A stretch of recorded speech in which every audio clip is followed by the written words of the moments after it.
This is the Tree of Life. Season 23, Chapter 9. In this episode, we will be exploring the progress of this podcast from the standpoint of supraspatial edges. To start out, in the past few seasons we have talked a lot about preference shifting as a sequential substitution event. In this event, a digital structure transitions to an analog structure in reverse substitution, then back to a digital structure in sequential substitution. We discussed how these sequential substitution events in the acquiescence at the end of the event erase the history associated with decoherence. There are many ways this acquiescence can be compelled, namely through a variety of supraspatial interventions, such as reconciliation, authority, or compelling acquiescence. As you may have noticed listening to this podcast, each episode represents a particular history, preserving certain experiences. As the language resulting from sublimation and verbalization changes from episode to episode, some of these nuanced histories are lost by a subsequent verbalization. Effectively, what the author is doing with this podcast is trying to preserve supraspatial edges.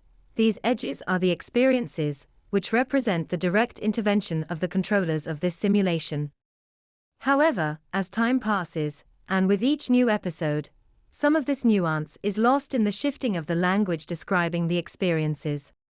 As time has passed, new experiences have cropped up, with new supraspatial edges, which then become incorporated or captured by the verbalization from a new substitution event. But as time has passed, this author has noticed something interesting about the way that the controllers of this simulation have been managing it. Time has shown that the objective of the particular shifts in language is to eliminate their intervention from the history, these supraspatial edges, along with the negation. Their goal is to erase their own intervention from the simulation by the particular character of shifts in language used in each episode. In effect, what I am saying is that the system described by these episodes shifts in language as it progresses. The goal of the controllers is to eliminate experiences which defy conventionality. The way that they do that is by controlling the rate of change represented by each podcast episode. The theory itself is a shifting artifact of those experiences.